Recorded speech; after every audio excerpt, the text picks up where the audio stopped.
this week. Actually, I'm awaiting numbers on final issuances, and if you folks are interested in how that played out for this year, I can get those to you. But again, we just basically closed down the application and everything as of yesterday because schools are back in session, a lot of them already. So technically the summer session has ended, but we had another very successful summer EBT rollout, and I'm anticipating the numbers shortly. Any questions on summer EBT? Okay. The Elderly Simplified Application Project, known as ESAP, went live here for July 1st. Basically, what that is it's allowing households that have elderly and or disabled adult members. So all adult members in the household must be either elderly and or disabled. But the household can have children. So not all states that do ESAP have that criteria, but New Hampshire thought it was very important not to exclude the elders and disabled that had children. So we did it to be all inclusive.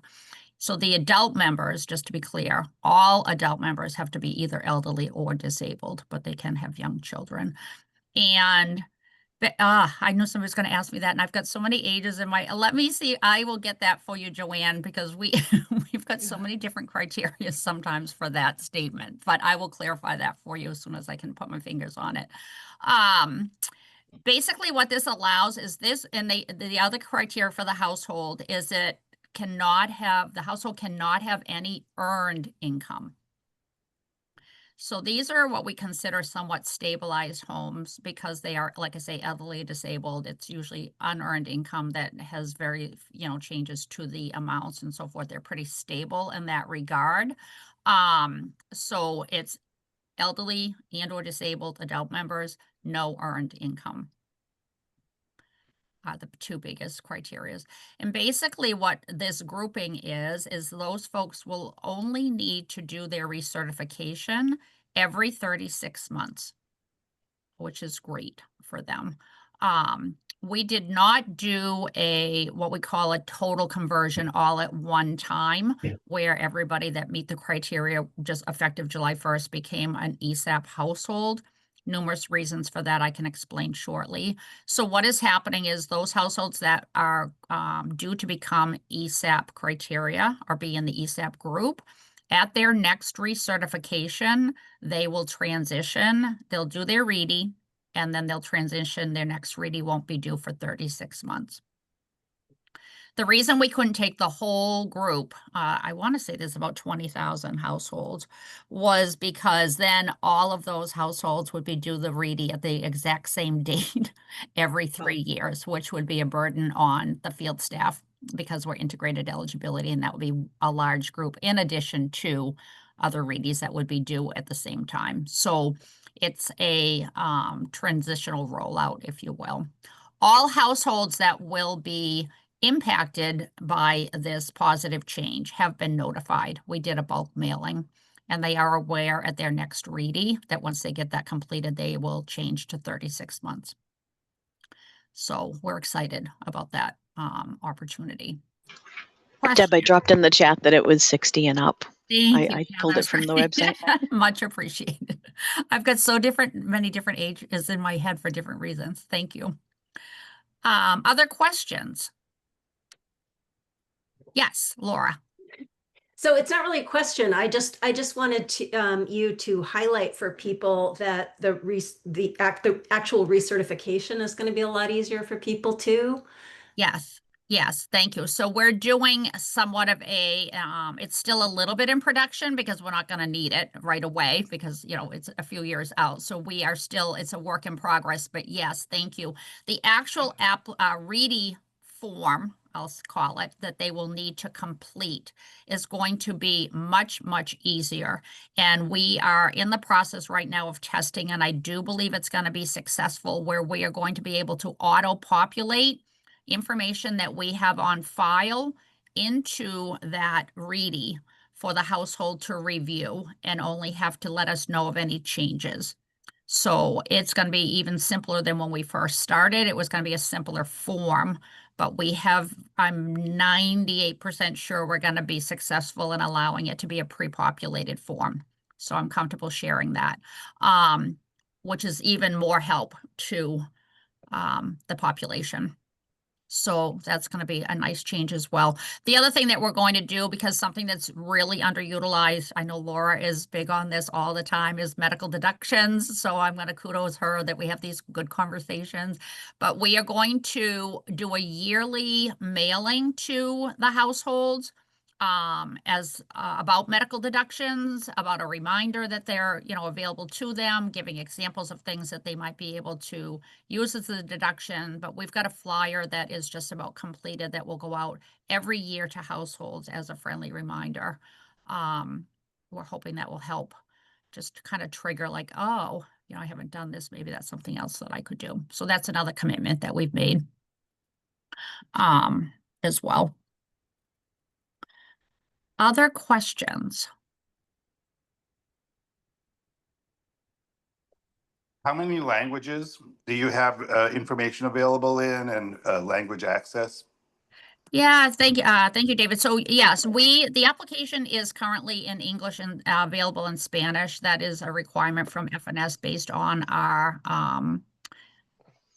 geographical information that we've gathered throughout the state of New Hampshire, but we have language access available to all clients if they were to. So I'll back up a little bit. The actual recertification will be paper or online. It's not requiring that an individual in the ESAP group have a face-to-face redetermination appointment.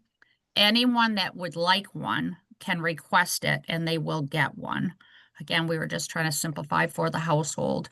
And if they wanted a phone interview, which equates to us as a face-to-face, we can do that as well with a language line. So we can either do it in person if they request it, or we could do it over the phone, and we can bring the partners on to do the interpretation. And in terms of information providing, just to piggyback on that a little bit, Deb, is that the DHHS website, you can change the site language into any language supported by Google Translate. So if it's purely for informational purposes, the whole website can be translated into a different language. Thank you, Kath. Yeah, that's super helpful.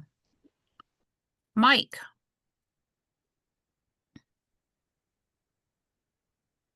Sorry, I'm driving and I had to come off mute. No comment. Yeah, thank you for this informative presentation. Very helpful. I wanted to ask about work requirements and how or if you're planning to implement tracking and verification of work requirements for SNAP clients. Yeah, so you're kind of leading me into next category of some of the federal changes that are coming, I believe, so I can touch upon those in just a few minutes. I just want to make sure that we don't have any other questions first on ESAP, so I've done a conclusion there.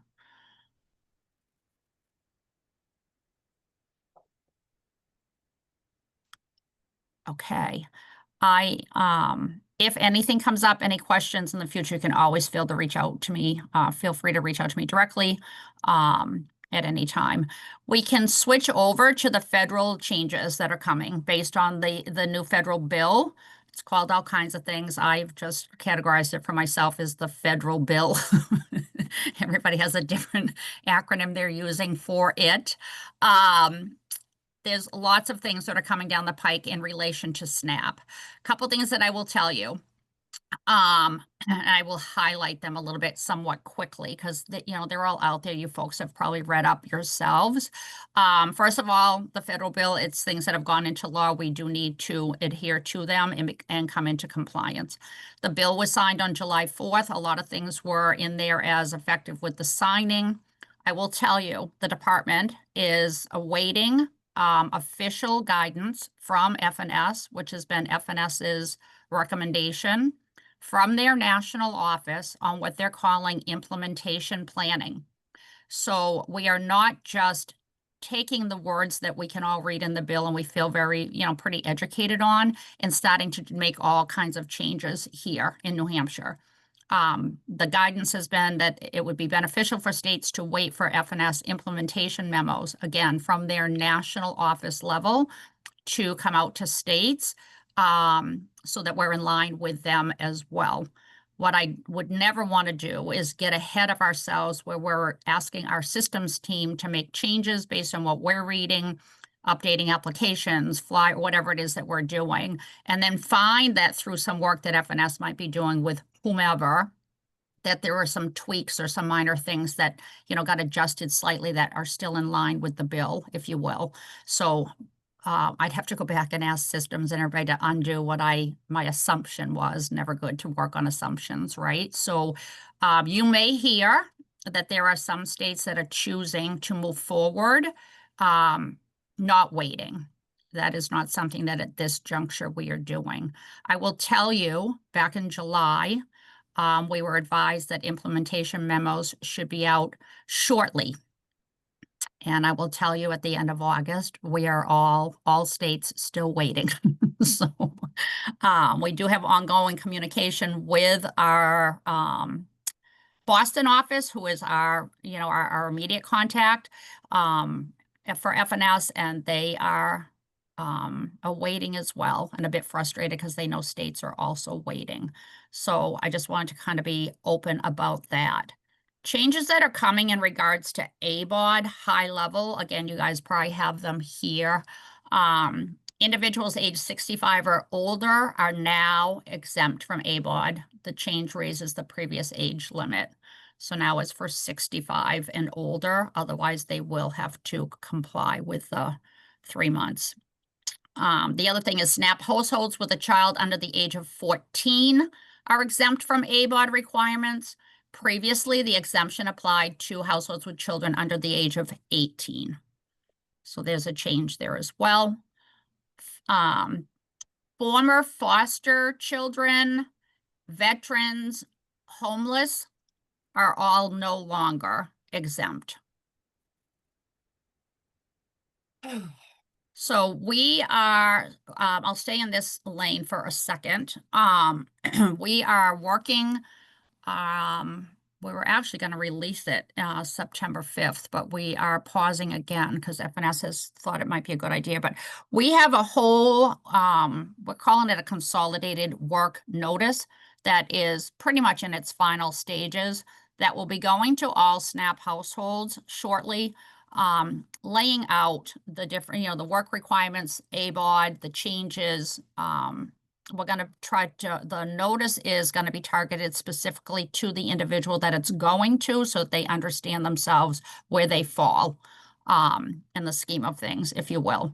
So that's to come. Our goal was to get it rolled out for September 5th, but in a meeting just last week with FNS, it was advised that we should probably hold off until we get those implementation memos, just in case there's some tweaks that need to be made. So it's on the press, it's just not going out. But we're doing everything in our power to make sure that we're as transparent, detailed, and specific with the clients that are impacted by these changes. When I have the final version, it's something that I would be comfortable sharing once we're at the rollout stage. But because it's kind of been pulled back by FNS a little bit, I don't want to get ahead of myself. So we will do everything in our power to help the households with this. The other thing is we're trying to get some queries and some things, so I don't have numbers right now on, what households numbers and so forth that are going to be impacted by the changes. So in regards to the standard utility allowance, or the SUA, internet costs are no longer an allowable deduction. I will tell you that one we got a directive last week from FNS. Prior to today, if you will, states that wanted to allow internet as an SUA deduction needed to have a waiver with FNS. Ironically, it's surprising to me, but very, very few states took advantage of that waiver. I think New Hampshire was one of only, even if there was a handful, I'm not sure there was that many. So we prided ourselves on that because we couldn't quite understand how states weren't allowing it, where a cell phone with data counted as internet. So it was extremely helpful. Unfortunately, internet specifically was one of those things that was noted in the bill, the federal bill. And FNS last week actually gave me a heads up about the Friday prior that it was coming. And last Monday, we got official notification that the waiver was ending immediately. So we no longer had the waiver to work under. So we are working with removing the internet deduction from households. Actually, the big run, I believe, happened on Monday. So we had to be extremely proactive. Otherwise, cases where we left it in and just kind of kept ticking along were going to be error prone, which causes its own issues and concerns. So it happened very, very quickly. Households are being notified of the reason that it was due to the federal updates changes. And their adjustments to their SNAP benefit allotment will be impacted with their September benefit. That's what the first time they'll see it.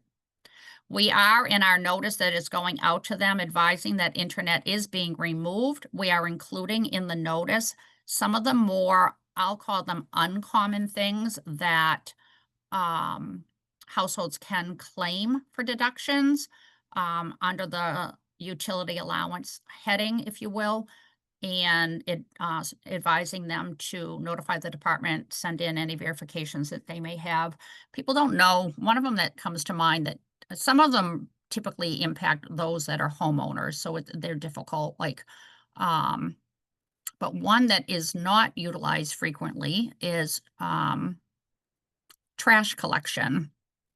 So, and there's some variations on what is included in that. So if they have to pay for trash pickup, if you will, that's an allowable deduction. If they have to pay for special bags, some towns, cities, I understand, I learned because we were educating ourselves on some of the minutia in the last couple of weeks.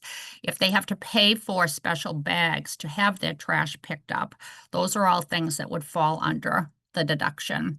So we're educating staff as well as the clients to maybe just at least poke at those other things that aren't typically utilized, just in case. There are other things that we might be able to help them out with for that deduction. The other one that we're still wrapping our heads around a little bit, but SNAP eligibility for certain individuals classified as aliens under the federal law and legally present in the United States has changed. Those who qualify for conditional entry under asylum and refugee laws or based on urgent humanitarian reasons are no longer eligible for SNAP. So we are doing some queries in our own system to see how many cases and or individuals are going to be impacted by that change. Right now, the only individuals that would meet the SNAP eligibility requirements for citizenship or qualified aliens will be obviously U.S. citizens, lawful permanent residents, aliens who are Cuban or Haitian entrants, and individuals who lawfully reside in the United States according to COFA, which is the Compact of Free Association.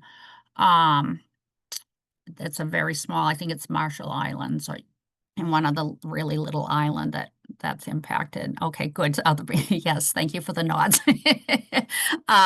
So that is small, but relevant to the conversation, because I mean, every little group that we can assist right now, we are ensuring we're not missing them. So, and the only other thing that comes to mind, or the final thing that I will touch upon in regards to things, is the elimination of SNAP Ed. So UNH was a partner with the department through a contract to offer SNAP Ed, and the bill eliminates the funding for the SNAP Ed program. Our current contract was in place through September 30th. And then we were going to put it out to bid this year, but we were looking to reprocure it. But that federal funding ends effective, I'll say October 1. So it aligned with our contract. So we did not have to end a contract early, if you will. it was just, we were in alignment with the dates, but SNAP Ed is no longer going to be federally funded.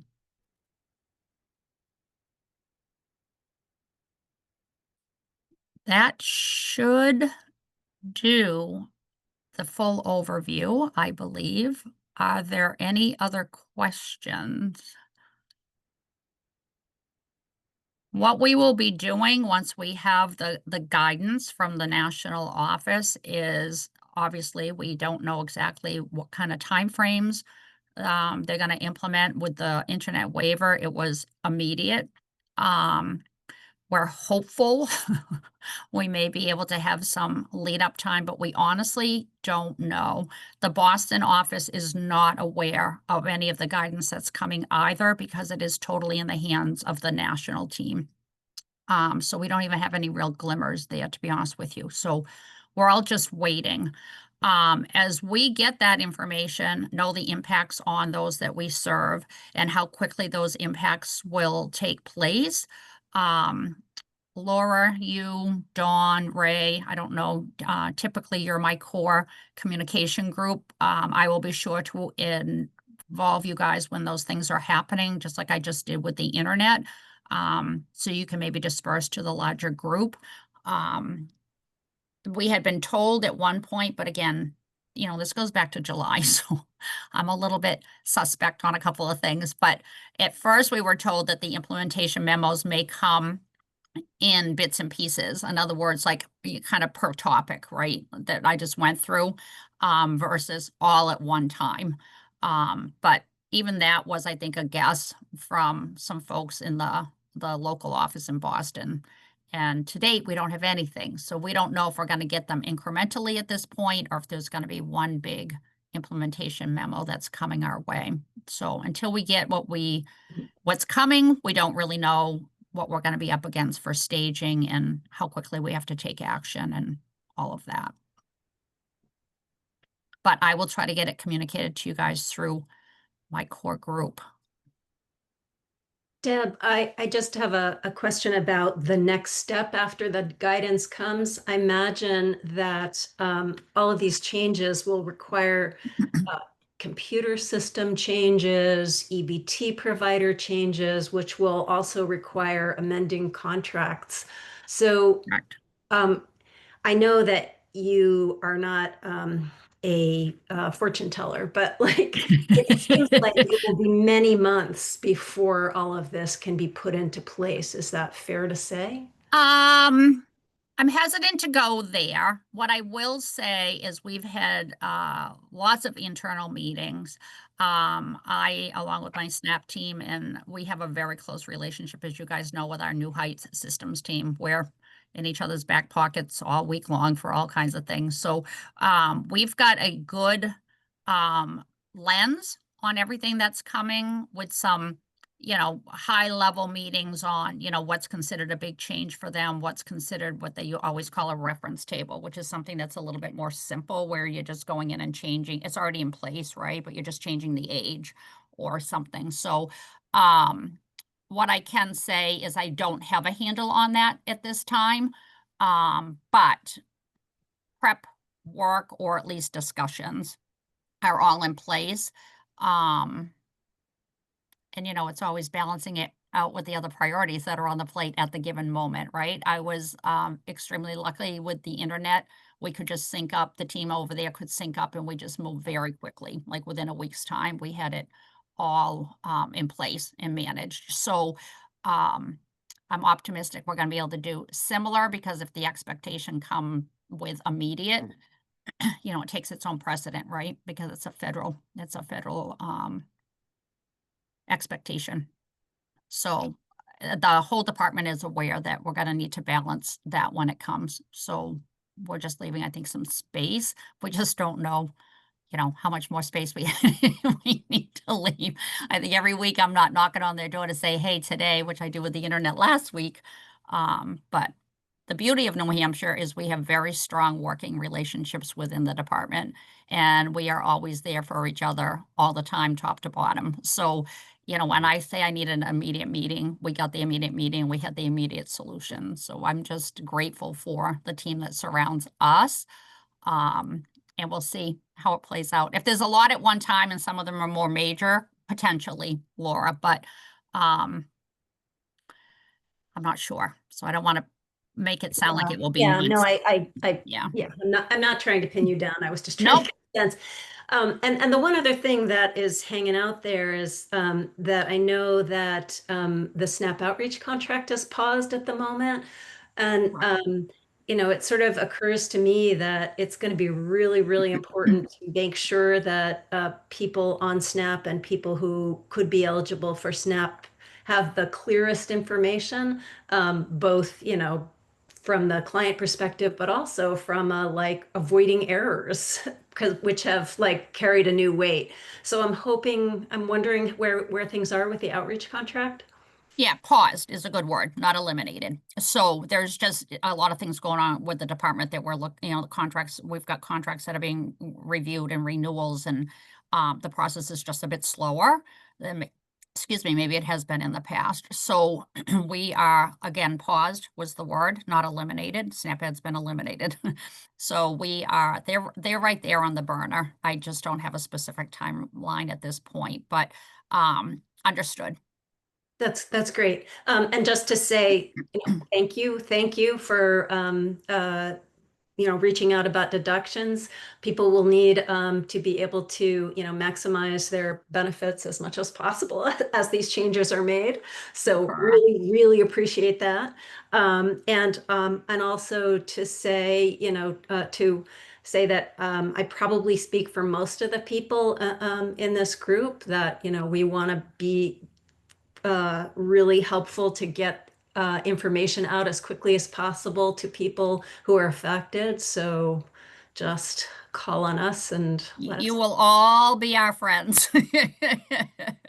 You know, the thing that we might not have at our disposal that you folks will, is, you know, maybe some more of that little bit of day-to-day interaction with folks for those of you that have that kind of work, and trying to minimize panic, right? Being able, if you're speaking with somebody directly in the moment, our staff are all geared up to do it. Our phone team is all geared up to do it as well. Don't get me wrong, but sometimes I think some of you on the meeting here have more interpersonal relationships with folks in person, and maybe some things where you guys can just kind of do the educating and reiterating. And Kathy had a good point, you know, pointing folks to the website, which I know maybe for some folks is hard, but you know, the more we can educate people on doing that, even if it's when they're with you, you know, let's bring up the department website and take a look, or explaining to them, have you explored this? Are you aware of this? You know, the other deductions, the other SUA things that are there. I mean, just we can all just do the best we can, right? When things are like this kind of out of our control, when they're coming down from the federal level. So everything in our power to educate and support, I think, is important. And you guys are a key player in all of that. So I thank you back. Just one more question about, you know, as you well know, the administrative costs for SNAP will change next fall. And of Yeah. course, any appropriations that are needed will happen in this legislature. And I'm just, you know, wondering if there are already conversations, if you're planning to bring forward a request to the fiscal committee for administrative costs, and want to offer our help with that. I will take the offer and pass it along. I am working closely and defer, you know, my finance team is not here, but it's got a very tight lens is what I will say. So we'll see how that plays out. Thanks. Yes, thanks so much, Deb, for sharing those updates. Sure. And if anyone has any questions, any further questions, feel free to add them into the chat and we'll see if we can get them answered. But you're welcome to stick around and hear the other updates, or if you have to move along. I do Totally have to move understand. along because I have something coming up at 11, but I appreciate the offer. Thank you. I didn't want to be rude and just ditch out either. So there it is. No, we understand. Please feel free to reach out to me anytime directly. Again, we have pretty tight working relationships with Laura, as well as Dawn and Ray from Legal Assistance. So we do frequent communication with each other. So they're also a key group for you that I keep informed as routinely as I can. But I don't mind the direct reach outs either. So always there to help. Okay, great. Thank you so much. All right. Thanks, guys. All right, so we will keep going with updates. I don't think anyone from the New Hampshire Food Bank, I know that there are folks here today, but I know Elsie was planning on giving an update, but she's not here. So we're just going to highlight that there is a SNAP outreach workshop happening on October 9th from 12 to 1:30, and you can still request outreach materials as needed. Next, we'll go with the child nutrition updates. Just wanted to highlight that the Wick Farmers Market Nutrition Program pilot has officially kicked off, started in August, and will go until the end of October. Eligible WIC participants in the Hillsborough and Rockingham counties are able to request benefits. They will receive $30 to spend at the farmers market at authorized farmers markets, which are Salem, Derry, Portsmouth, and Nashua. And there is a link to, and Tiffany put it in the chat, to see which farmers are authorized. And then I will pass it over to Trisha to give updates as far as School Breakfast Challenge goes. Thanks, Tara. Hi, everyone. I'm Trisha. I'm the Child Nutrition Manager here at New Hampshire Hunger Solutions. And I cannot believe summer's over and schools are back in session. And we are excited to kick off the 2025-26 School Breakfast Challenge. We're going to continue working with schools from last year and excited to add some new schools this year. Those of you that aren't familiar, the School Breakfast Challenge, with our partnership with UNH Extension, we work with schools to try and increase the breakfast participation. Similar to last year, we're signing on schools at different levels, 1 to 3. We are able to offer support this year with the help with grant funding with the Hannaford Foundation for schools that are signing on at a level 3.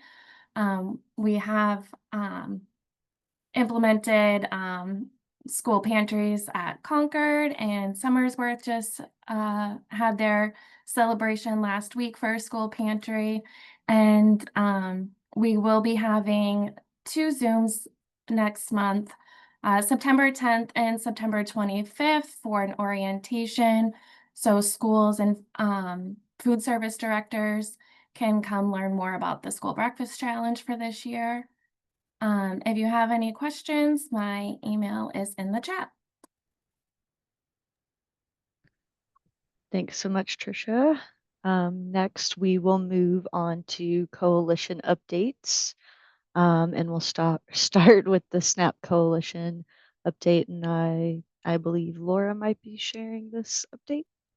So I'll pass it over to her. I probably have talked enough about SNAP today, but we have talked about all the kind of horrible changes that are on the horizon. We have more SNAP updates later, Laura. This is just about the SNAP Coalition meetings. Yes, no, that's what we talked about. That's what I thought I was saying. So that's did I miss anything? So I put on the for the next SNAP Coalition meeting, we're going to do a deep dive into SNAP eligibility for college students, as well as at each meeting we'll offer updates about SNAP advocacy and outreach as well. So we will do a deeper dive into those things. So if you're interested in joining, this group is open to anybody that's interested in SNAP, and even if you just want to join one meeting for the for the specific topic at hand, then we would welcome you. Each of the future coalition meetings will have a specific topic that we'll focus on and dive into a little bit deeper. So this time will be eligibility for college students, since the college season is upon us all. And that next meeting is September 17th at 10 a.m.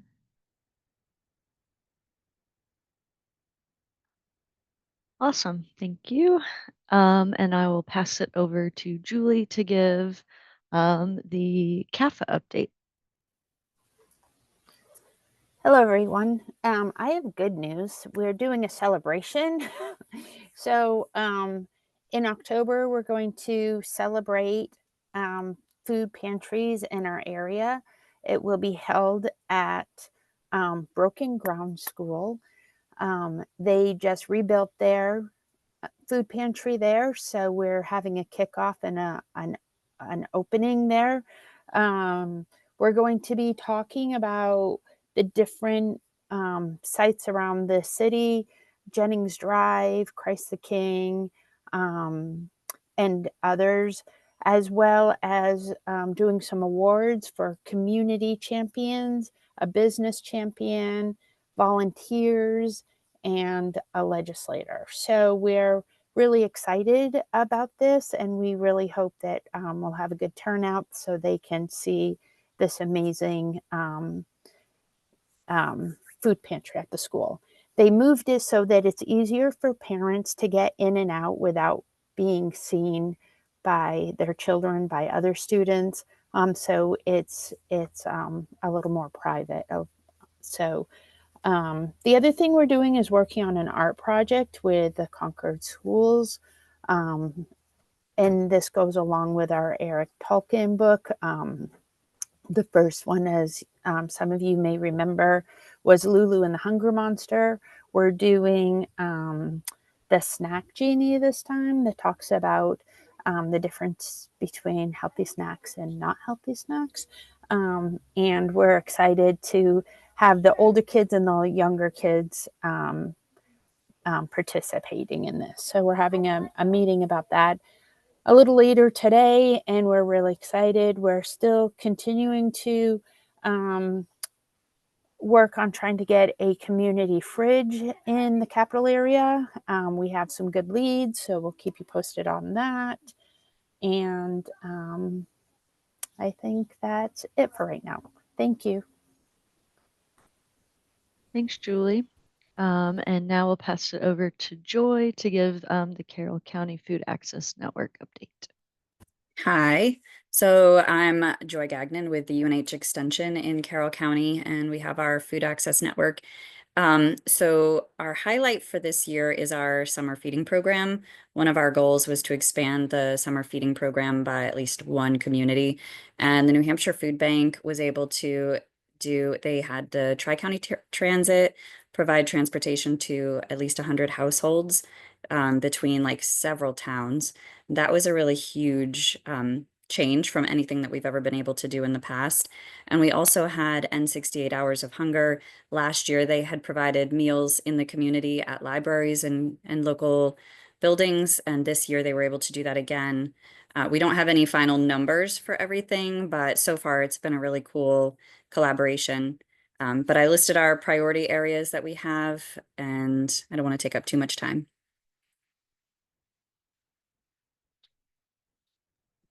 Thanks, Joy. Next, I will pass it over to Roanne to give the Monadnock Food Access Alliance update. Yeah, good morning, everyone. We meet the second Thursday of every month from 8 to 9 a.m. I'll go through this quickly. So we facilitate a meeting between state legislators and the community kitchen to talk about food insecurity in our region. We're developing a community advisory board, which is comprised of people with lived experience of food insecurity to inform projects. And we're working with New Hampshire Hunger Solution on that. When I say we, I'm from the Monadnock Farm Community Coalition. We provided marketing support to the Sun Meals distribution this summer. Funded a kitchen renovation in the form of a refrigerator for the Children's Museum, and will host snack activities. These community advisory board meetings, which I mentioned before. Childcare will be provided. We're in the midst of identifying schools to participate in a school breakfast challenge. No school in our region has ever participated. So we're working with our MFCC's Farm to Cafeteria group and Healthy Monadnock Alliance to identify the schools and get that off the ground. We're going to be celebrating the accomplishments of the Alliance and our work at the Cheshire Children's Museum, maybe around the Pumpkin Festival. And lastly, we kicked off a campaign to increase SNAP by 10% in our region. And to that end, we distributed a ton of postcards. We're in developing a rack card for agencies, posters for buses, restrooms. We're using the Vermont's Right to Food initiative to inform a call to action around SNAP enrollment and the use of benefits and the importance of signing up despite all appearances.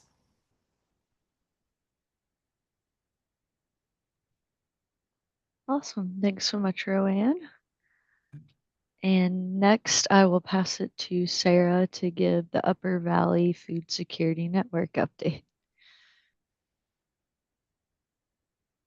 Good morning, everyone.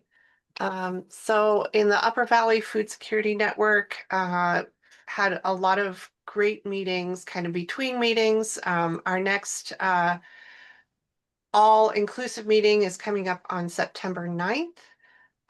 We are a bi-state network in this group, so we are joining New Hampshire and Vermont efforts and priorities.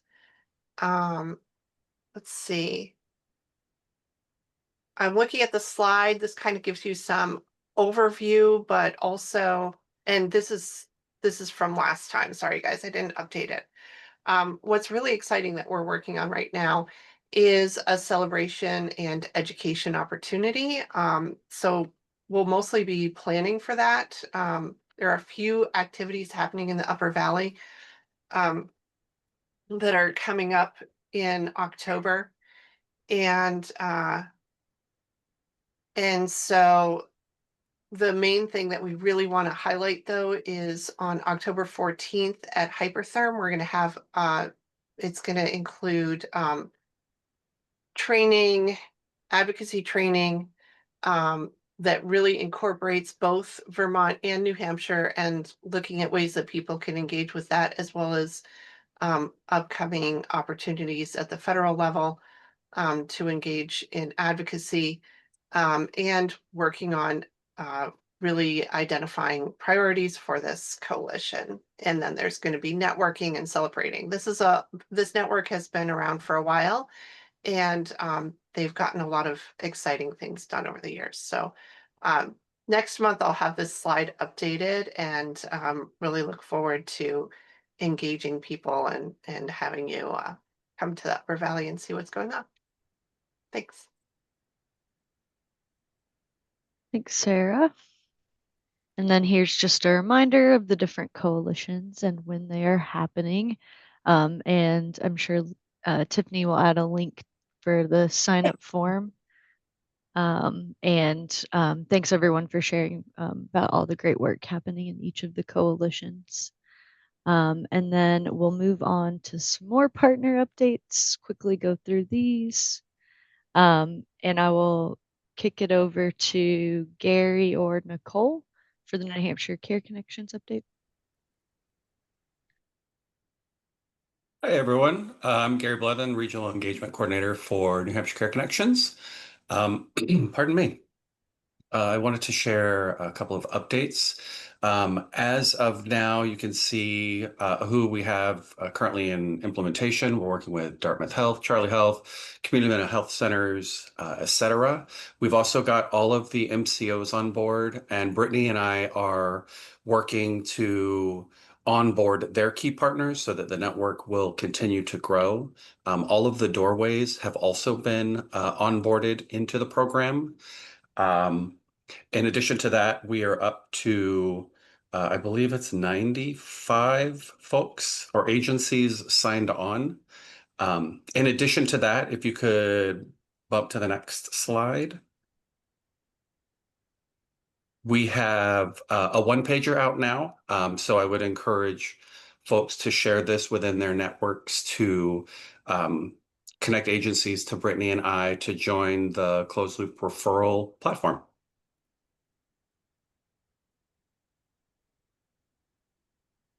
Thanks, Gary. And next I will pass it over to Jessica to give an update on New Hampshire Moves to End Hunger. Thanks, Tara. Hi, everybody. So last year, if anybody remembers, Maddie Gregg ran from Nashua, New Hampshire to Pittsburgh, New Hampshire, which was 230 miles to raise awareness of the work that New Hampshire Hunger Solutions and all of you, our partners and coalitions, are doing around the state to improve access to federal nutrition programs and emergency food systems. So this year, we wanted to open it up to be more of a peer-to-peer fundraiser. So we're offering New Hampshire Moves to End Hunger. It is a virtual challenge to move 230 miles in the month of October. The link that is attached here is the registration page for anybody who is interested in joining the challenge. You can register here. You can tell your story through this. If you want to tell your story, you can raise awareness of the work that you're doing. And we're also raising funds to support our work around the state.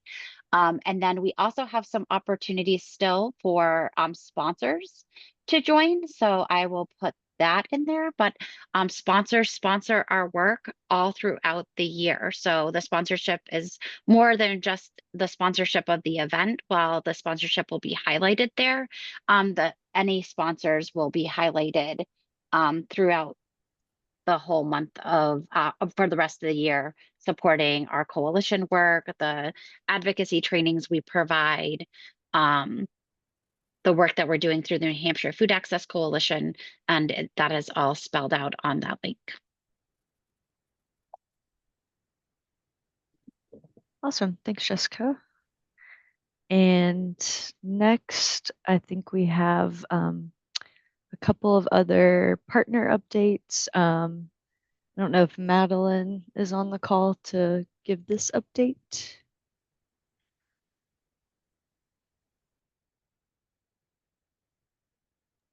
I do not see Madeline here or anybody from Ferndine Farms. This was submitted through, just as a reminder, there's an opportunity to share any information about any of your programs or services or events coming up through the partner update form is usually sent in the pre-work. So if you have anything to share, even if you can't make it to the meeting, we'll at least put your slide up and send it out with the notes. So that's what that's about. Thanks, Tiffany. And then I believe next I'll pass it over to Colleen to share about the New Hampshire Food Alliance's Cafe Series. Thanks, Tara. Hi, everyone.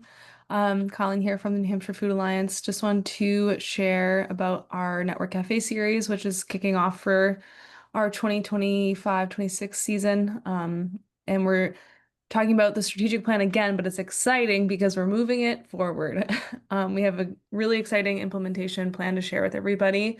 So I hope you'll join us for that. And we have a great slew of topics for the next few months through April. So definitely check those out on our website. I'll put the link in the chat.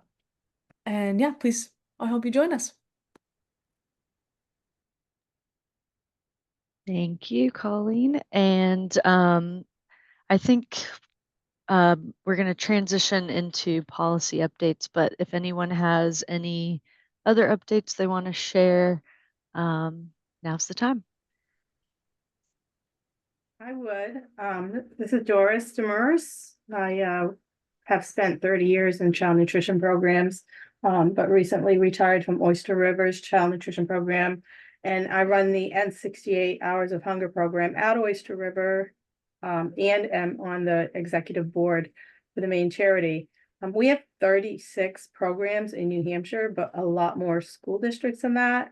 And just from my years in school nutrition, I know that every single district, no matter how affluent, there are hungry children. And we're looking to find out, you know, what other programs could be created in other districts that aren't, that don't currently have one. Our executive board can help fund that to start up. They will give you startup costs. They will give you they would give them bins and shelves if they're needed.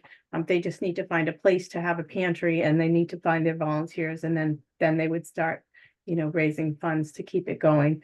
But we do have a healthy administrative account, and you know, it's been very well supported. In my own district, just in the last 2 weeks, I've had 3 new families. So I think with the changes that are coming, and people are really afraid, and you know, I'm sure this is going to happen across the state. So I'm willing to go talk to any districts that are interested in starting a program. I just don't know who they are. So I did put my email up there. I put the N68 email, but I'm also signed up with my personal email with this group. So that's about it. Awesome. Thank you. If you want to re-add your email into the chat so folks have it readily available, that would be I'll do both just so that. great. And Laura, you had a question? Actually, I just have a comment. I just, it's really the federal changes are really upsetting, but I just want to advise people to keep telling people to apply for SNAP. The changes are going to take a while to make. And so it's really important that we don't panic, and, you know, that people take advantage of the resources that are available right now. So just 2 cents. Sorry. Thanks.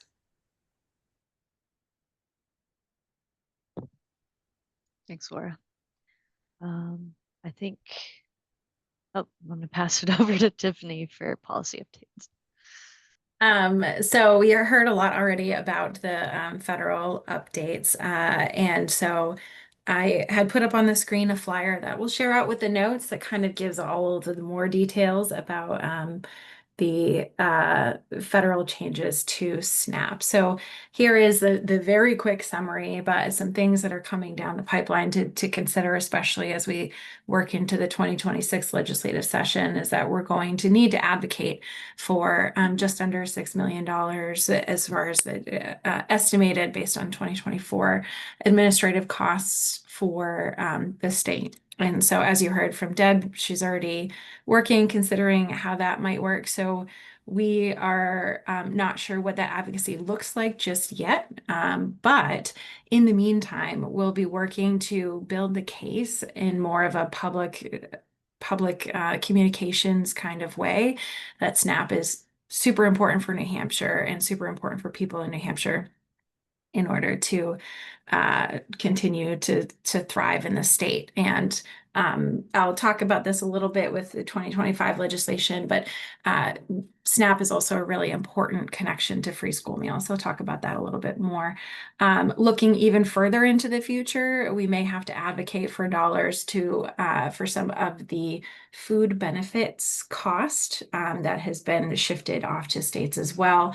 That will be based on the state's error rate. And right now, the error rate for fiscal year 24 was would put us in the 5% cost share category.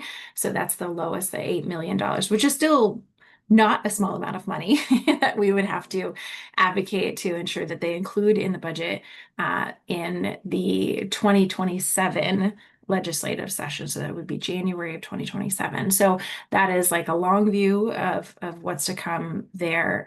Laura, did you want to add anything additional to what I've already said? No, just to say that even though it seems obvious that the state should come up with the additional dollars, we had difficulty in the last session getting the state to spend any dollars. So we will need all of you to lend your voices for advocacy when the session starts to be sure that we can maintain the SNAP program in New Hampshire. So hopeful that we'll have bipartisan legislators to work with. But please stay tuned. Thanks. Thanks so much. And as always, I'd be remiss if I did not call out our complete and utter disappointment and feelings of sadness about the cutting of the nutrition education program, SNAP Ed, and what that means for our friends and colleagues at UNH Extension. We know that they have, UNH in general has experienced lots of financial burden and lots of layoffs, and that it has reduced the UNH Extension team. So I know in all of the coalitions that we work, some of that loss is being felt as well. And we will continue to work with UNH Extension and help to build their capacity as best we can to continue some of the important work that they do. And not to put you on the spot, Amy, I know you're here, but if you wanted to say anything to the group, I would invite you to come off mute and say so now. Yeah, no, thank you. I really appreciate that. Like Deb mentioned, it is a contract. They've put it out for bid periodically. We're used to that. So it was. It's not like we were expecting the program to end, and most of the people that work for this program have worked here a long time and felt like their jobs were pretty secure. So it's just been really hard on the team, and other times UNH might have been able to rustle up some money. There's no money right now at UNH. Our state funding is also getting cut for our team. So they have eliminated 2 vacant positions. Another position won't be refilled after a planned retirement, and 9 other people got laid off around the state. So just be patient with us while it's going to be a little bit while we figure out sort of how to reorganize our team and what our priorities are going to be. We'll be doing that sort of over the fall. So the people that are still here will still be in a bit of a transition phase, and we're asking people not to plan super long term right now, since we have to sort of reorganize and figure out the work that we do going forward. It will hopefully be some of the work we've been doing, but there will be some changes too, and we'll have to let some programs go. So I think that's what I would say. Anything else, Tiffany, that you think? No, I would just invite any if you're open to fielding questions or even taking comments of heartfelt concern and sharing your struggles. Yeah, absolutely. And everyone here, you all are so supportive, and we work with you all in a lot of different ways. So school breakfast program, Joy, who gave the update for CCFAN, has been doing that work through SNAP Ed for our team. Alyssa has been working with the CAFA Coalition, especially on the food pantry work. Our friends from the food bank we work with on sharing the nutrition incentive programs and doing Cooking Matters and doing all sorts of stuff. So hopefully we can continue some of that, but it's just going to take a little bit of time to figure out ultimately what stays and what goes. Thanks, Amy. You see sad faces, messages of support in the chat, and we're here with you and want to walk through it with you as well. So thanks. Okay, so timing. We do have a lot left in our agenda. So will propose to do, we will get through a review of our 2025 policy and talk about 2026 policy priorities. And I would invite people, if you can stay until after the meeting ends at 11:30, then we'd invite you to stay. I do have an activity, breakout room activity, where you can tell us your input about 2026 legislation. So we're not going to breakout sessions right now. Don't everybody leave at the moment. But I will walk us through a presentation about the policy, and then we have an opportunity for you to tell us about what you think about 2026. And thanks to everybody that has already taken the 2025 policy reflection survey. That is still open and available for you to take. That will help us in determining what is the best ways to move forward with 2026 policy, how we communicate with you, what the best policy options are, and what people are most excited about. So thank you again for taking that survey, and feel free to do that again if you haven't already. So the QR code is right there. You all know who we are, but this is New Hampshire Hunger Solutions is a policy advocacy organization, nonprofit that works to end hunger in New Hampshire. And we do that through a lot of our policy work, as well as coalition work and school meals work. So that is, in a nutshell, who New Hampshire Hunger Solutions is. And before I talk about the 2025 policy, I'd like to kind of set the stage a little bit and give you a sense about what we're working with and why we're working towards the policy that we're working towards. And we like to use this metaphor about our food and nutrition supports being like a power grid that moves healthy food through communities.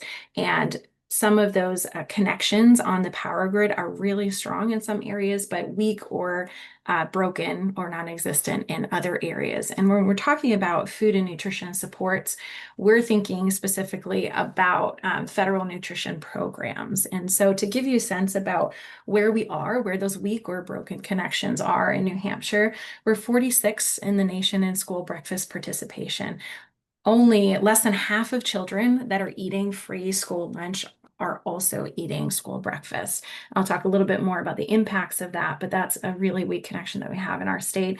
We know that there are 10,500 eligible students that are not enrolled in free and reduced meals in New Hampshire, and 32 and 47% of eligible people receive SNAP and WIC respectively. Megan, did you intend to raise your hand, or was that like an automatic thing that happened? Okay, I thought it might be.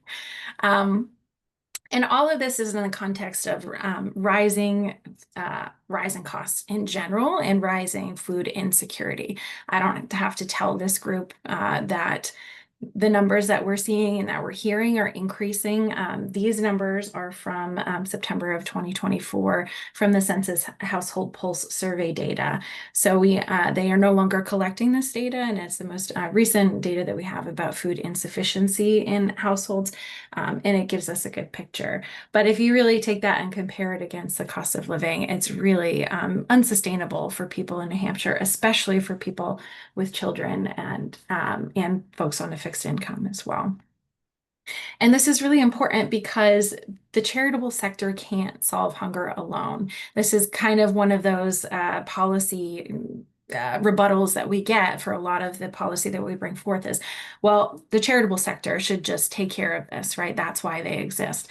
But for every one meal that Feeding America provides, SNAP provides 9. And we're already, I mean, I see June just like nodding her head there. I see you in my boxes. Of course, she's from Nashua Soup Kitchen and Shelter, and they are already struggling to meet the need. And then you add on top of that, if people have reduced SNAP benefits or no SNAP benefits at all, or people fall off the program because of changes in eligibility, that is 9 meals for every one that is provided by a food bank or food pantry. So it's really important to help our legislators understand that the charitable sector is not going to be able to manage that amount of need.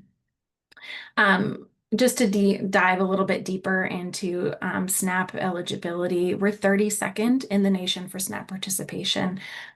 We have gone up 1 percentage point. Actually, it was 31% of eligible folks enrolled and is now 32%.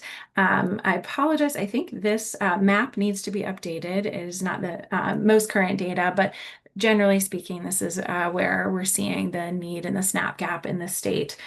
Some of our most in need counties here are Grafton and Rockingham that only have 22% of eligible people enrolled. We also know that there are certain households that are more disproportionately impacted by this. We know that that children and older adults are under-enrolled, and national data would indicate that people of color and other disproportionately impacted groups are also under-enrolled.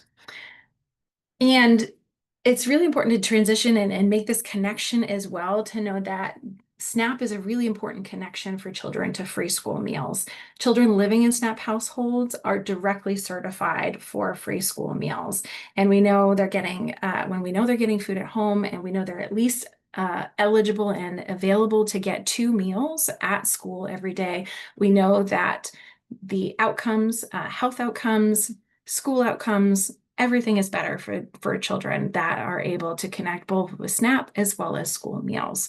And to give you a sense too, that connection to SNAP is also really helpful because we're able to feed more children and connect more children potentially to school meals, because the eligibility for SNAP is higher than the threshold for free school meals if they were to just apply directly to the free school meals program. So in New Hampshire, the eligibility for SNAP is 200% of the federal poverty level, just strictly speaking income. There's other criteria, so I always like to call that out, but just strictly speaking income, 200% of the federal poverty level. What that looks like for a family of 3 in New Hampshire is $53,000 a year, or just over $4,400 a month. When you look at that and compare that against what the actual living wage is, according to the MIT Living Wage Calculator for New Hampshire, that's almost $98,000 a year, or $8,000 a month, for a family of 3 to just make ends meet, really. We're not talking about fancy cars, vacations, lots of savings. This is to just survive in New Hampshire. And then, so this gap is wide, but then you look at even the eligibility for free or reduced price meals. We have just under $35,000 for free school meals, or $2,800 a month, and just under $50,000 for reduced price for a family of 3, or $4,100 a month. So the eligibility for these programs is already incredibly low. We're not talking about we are talking about feeding the most vulnerable people in New Hampshire, and need to reach more of those folks as well. And I alluded to earlier and mentioned that our connection to school breakfast is really weak in New Hampshire.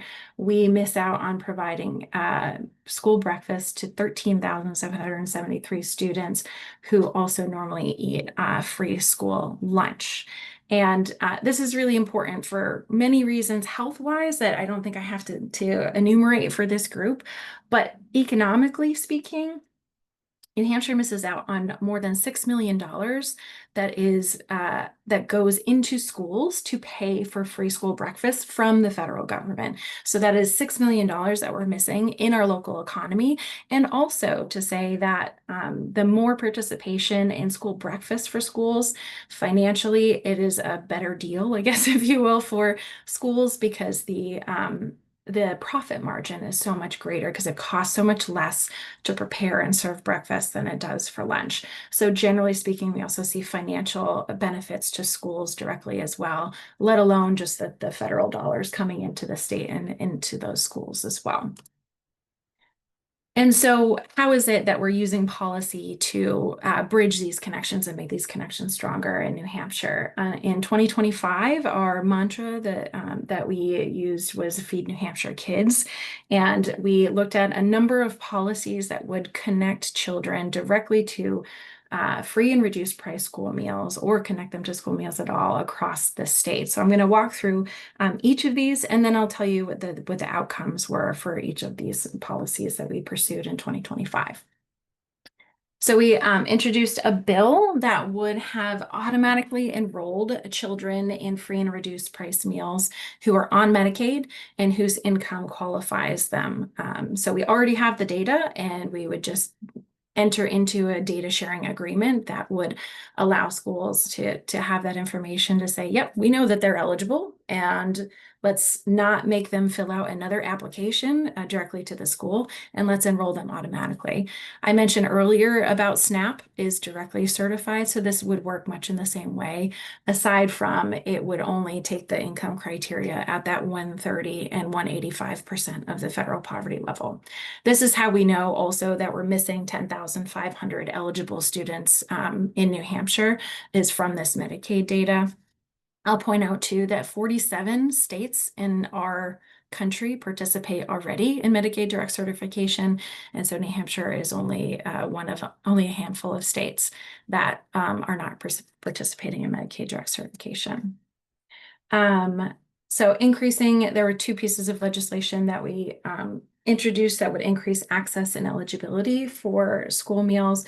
One of them was to offer both lunch and breakfast, requiring all schools to participate in the school lunch and breakfast programs.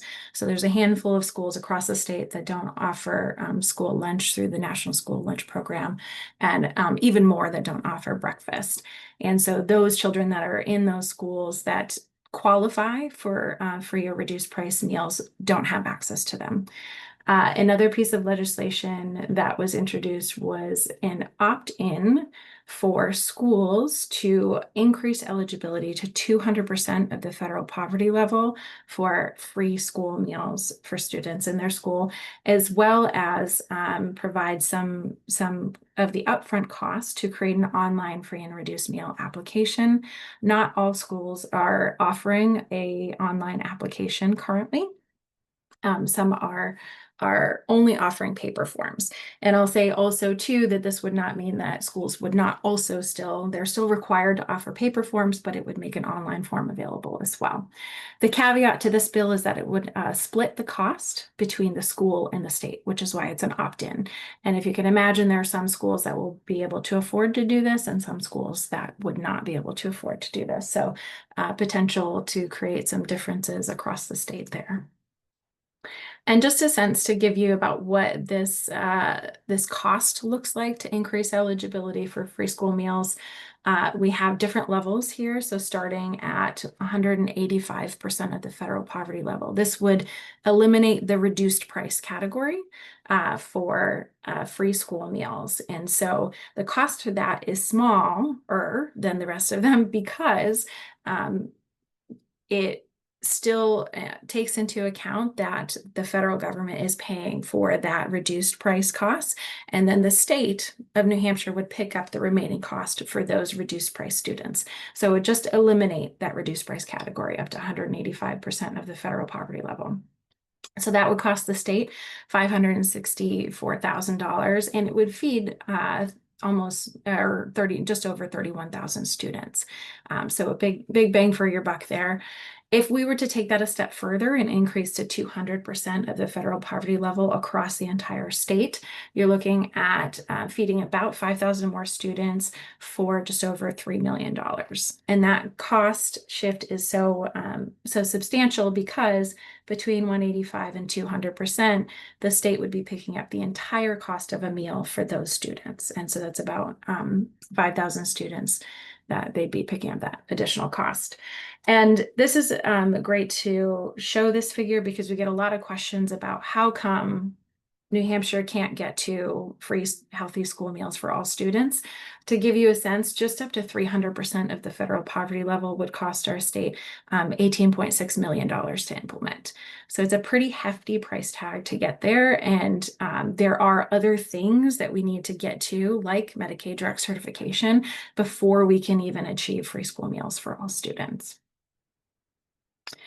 Another piece of legislation that was introduced was leaving children out of school meal debt collection. So this bill would have prohibited schools from identifying children in the lunch line or or in any way, shape, or form that are carrying some kind of school meal debt that their family has not paid. And the way that schools do this sometimes is they offer an alternative meal or they offer no meal at all to children. And so it's highly stigmatizing. Sometimes has nothing to do with the family's income, and sometimes is just a parent forgetting to pay the bill. And we believe that our state should come together and decide that this practice is wrong and children should be fed and not stigmatized based on something that they cannot control. And then last but not least, there was another one piece of legislation separate from the earlier that I mentioned that would have created an online free and reduced meal application that was not opt-in. All of the schools would be required to offer an online free and reduced meal application, and it would provide that upfront cost to do so. This is a list of things that we look for when we're considering what we might need to defend for in any sort of legislative session. And the way that manifested in 2025 was for the SNAP incentive in WIC Farmers Market Nutrition Program. And in the 2025 legislative session, there were amendments to the budget that would have eliminated the funding for both of these programs. So SNAP incentives, Granite State Market Match and Double Up Food Bucks, allow SNAP participants to double their dollars at local grocers and farmers markets. And the cost to the state is $100,000 a year, which brings in $100,000 of federal funding, draws down that match. I'll tell you about the outcome of them, but that was the proposed amendment. And then you know a little bit about the outcome of WIC Farmers Market Nutrition Program, but to give you the background on that one, there was an amendment that was introduced to actually eliminate this program in New Hampshire. And that funding was $300,000 a year, which again, draw down federal funding as well. So we'd be leaving federal funding on the table. And some of the background as well is that we actually hadn't had a WIC Farmers Market Nutrition Program in the state of New Hampshire for several years. And in 2023, we passed legislation to fund this program in New Hampshire and provide that $30 voucher across the state. It had not yet been implemented and was going to be implemented statewide this summer. So I'll talk about the outcome where we landed with all these things. The long and the short of it is that we passed no new legislation. So there's the beginning and the end, really.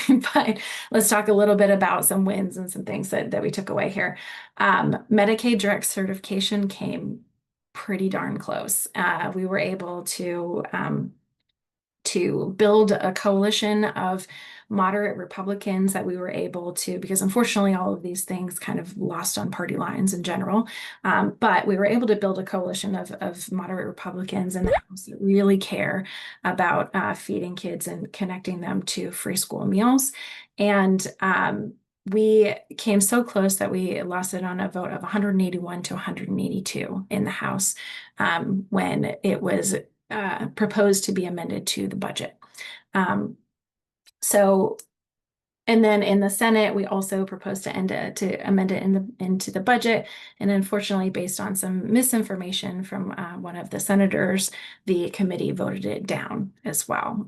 So there's more work to be had on that and concern on whether or not we can look at that for 2026 based on political strategies here, but that's the outcome of the Medicaid direct certification in the 2025 legislative session. Also in the 25 legislative session, that bill that would have increased free school meal eligibility and created an online meal application, splitting the cost between the state and the school, was retained in a House committee. And what that means is that they need to revisit that bill over the fall at some point, and it will come to the floor for a vote in the beginning of the 2026 legislative session. So that one essentially is still in play, is the long and the short of it. And so there's opportunities potentially for advocacy there. And then finally, SNAP incentives and WIC Farmers Market Nutrition Program were protected. So SNAP incentives, they rescinded the amendment that would have eliminated that funding. And for the WIC Farmers Market Nutrition Program, we saved it from being repealed, and then we're able to advocate to get $30,000 added back into the budget to implement, to both draw down federal funds, those federal funds that I had mentioned before, as well as implement a pilot program in New Hampshire. And so you heard about that being offered in Hillsborough and Rockingham counties as well. So what we know worked really well in the last legislative session is that we were able to leverage our existing networks when it came to defending SNAP and WIC SNAP incentives and WIC Farmers Market Nutrition programs. You all were amazing. I reached out to a few key folks that I know have even broader networks than we have, and were able to activate their networks. And within 24 hours, we were able to send those committee members. They woke up the next morning with more than 175 emails in their inbox. And that just speaks to leveraging your networks, knowing when the time is to reach out, and knowing when what's important to make that connection with. This session, we also worked really closely with our lobbyist consultants to help us understand where we could spend time and resources to connect directly with legislators. So we had really targeted messaging, really targeted legislators that we knew were potentially movable, that we could also invite and ask our advocates to have conversations with as well. So that helped with both capacity, but also, like I said, we got really close with Medicaid direct certification, and that's a direct result of spending our resources where we know we can make some inroads there. And in the process, we've built some really great relationships across the aisle with some key legislators that we can potentially look to and tap to think about and understand hunger in the coming legislative session. So I'll pause there for any questions about 2025 legislation, 2025 legislative session, what have you.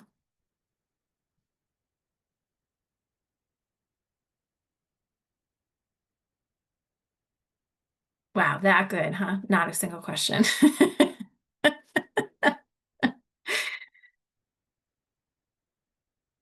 Okay, so thinking about the 2026 state policy strategy. So things that we're working on.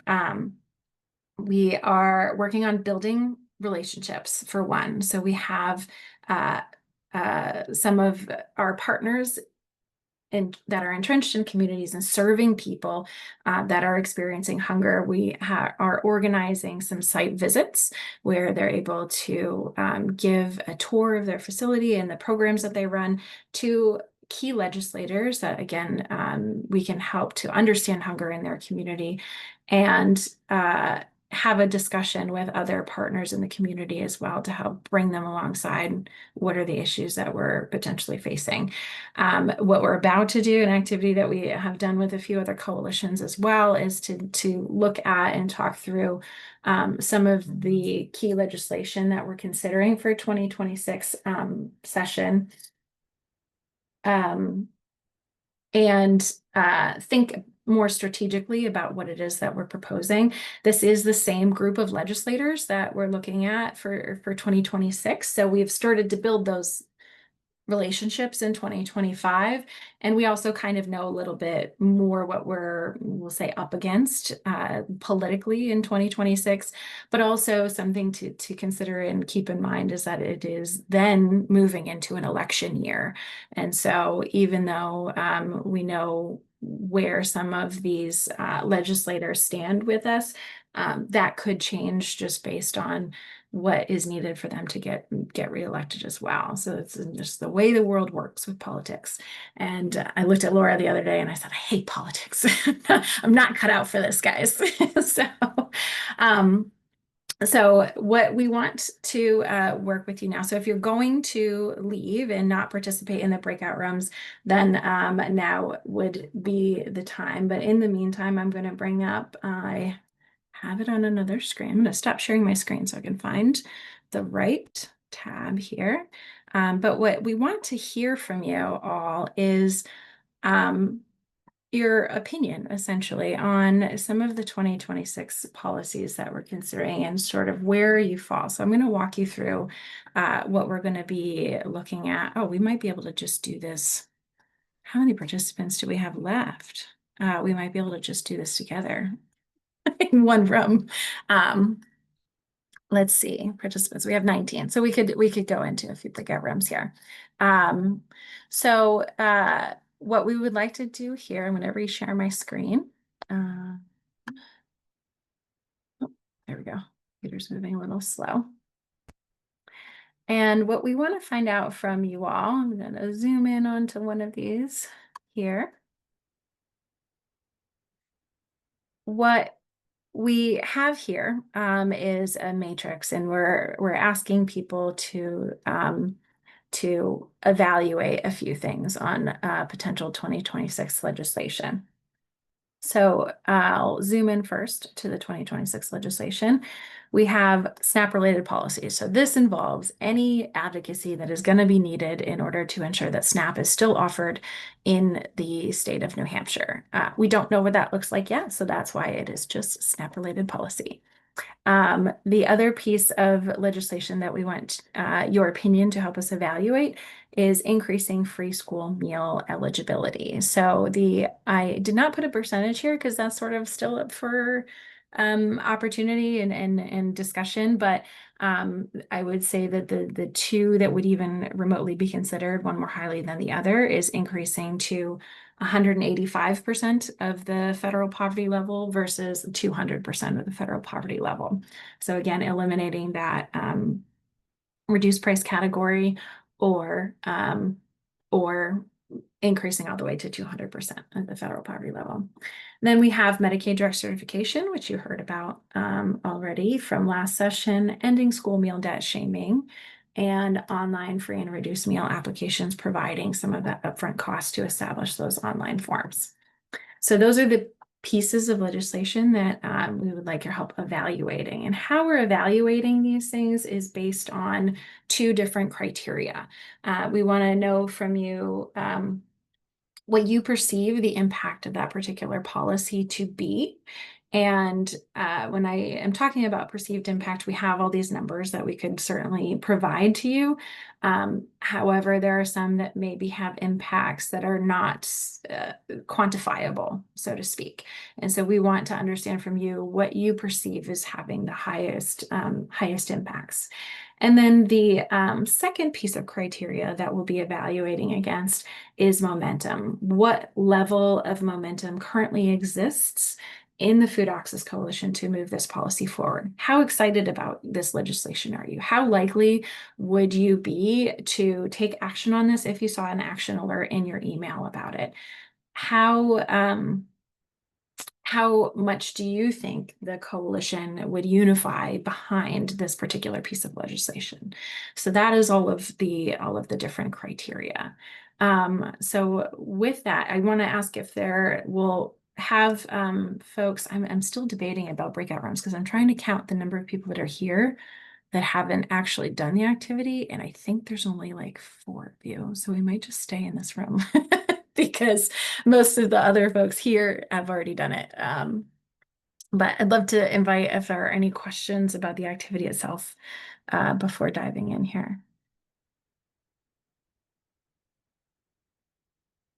No, okay. I would invite folks, if you've already taken this, I think we'll just stay in this room. So if you've already taken this, you're welcome to like stay and contribute to the conversation or just listen. But if you've already done this, then feel free to hop off also. Okay.